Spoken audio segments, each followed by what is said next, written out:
হিরে দু টুকরো হতে দেখেছেন কোনোদিন? হিরে, একটা গল্প বলছি, একটু সময় নিয়ে শুনবেন। হতে পারে আপনার জীবনের সাথে হয়তো কখনো মিলে গেল এই গল্পটি। একটি আহ, রাজমহলে একজন মহিলা কাজ করত, কোনো রাজপ্রাসাদে। সে মহিলা যখন সে রাজমহলে কাজ করত, তার সাথে তার ছোট্ট একটি পুত্র সন্তান সে রাজমহলে যেত।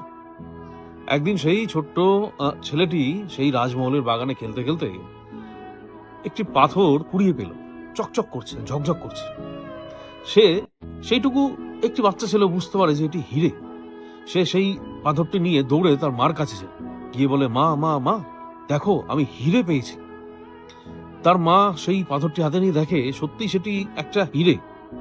তারপর সে ভাবে, আমি যদি এখন আমার ছেলেকে বলি যে এটা হিরে, তাহলে সে নিশ্চয় সবাইকে বলে বেড়াবে, তাহলে এই পাথর রাজামশাইকে দিয়ে দিতে হবে এই হিরে। সে তাই মিথ্যে করে তার ছেলেকে বলে, কে বলেছে এটা হিরে, এটা একটা সামান্য কাঁচের টুকরো বলে সে ছেলেকে দেখানোর জন্য সেই কাঁচের টুকরোটি আবার ছুঁড়ে বাগানে ফেলে দেয়। তার ছেলে অন্য জায়গায় খেলতে চলে যায়।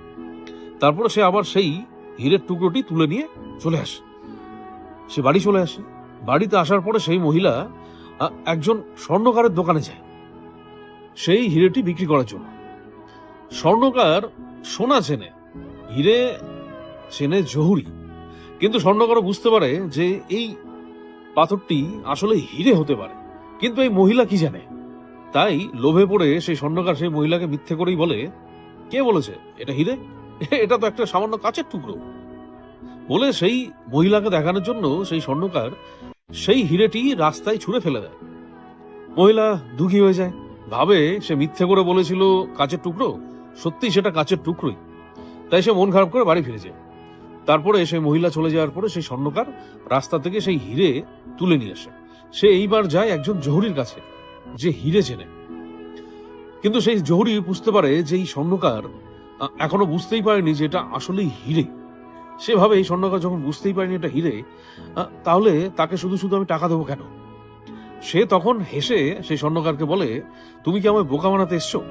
নিজে একজন স্বর্ণকার হয়ে হিরে চেনো না, এটা একটা সামান্য কাচের টুকরো।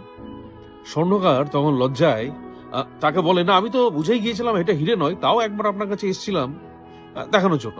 আর এইবার সেই জহুরি স্বর্ণকারকে এইটা বোঝানোর জন্য যে এটা সত্যি কাচের টুকরো, সেও তৃতীয়বারের জন্য সেই হীরের টুকরোটি রাস্তায় ছুঁড়ে ফেলে দেয়।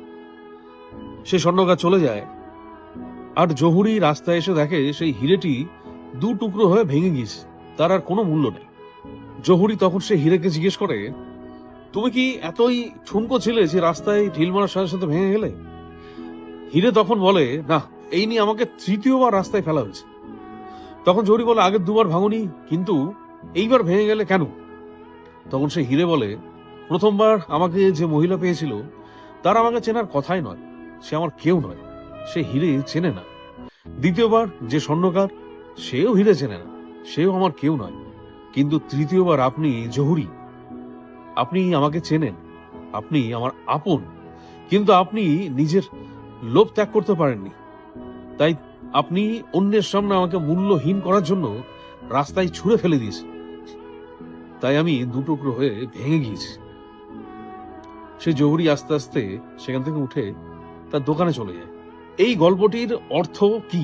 এই গল্পটির অর্থ হচ্ছে, দেখুন, এই পৃথিবীতে আপন, আপন শব্দটি খুব মূল্যবান, খুব দামি। এই পৃথিবীতে কোটি কোটি কোটি কোটি মানুষ আছে, সবাই আপনার আপন নয়, কিন্তু কিছু মানুষ এই পৃথিবীতে আপনার আপন, আপনার নিজের।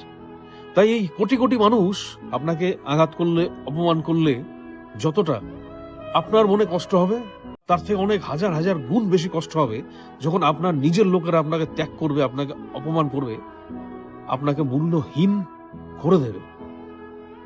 তাই নিজের মানুষদের কখনো এইভাবে ত্যাগ করবেন না, এইভাবে মূল্যহীন প্রমাণ করবেন না। সে মূল্যহীন আপনার নিজের মানুষের মনের ভেতর একবার উকি দিয়ে দেখবেন, তার মনটাও দু টুকরো হয়ে ভেঙে যায়। তাই লোভ ত্যাগ করুন, নিজের মানুষদের আপন ভাবুন।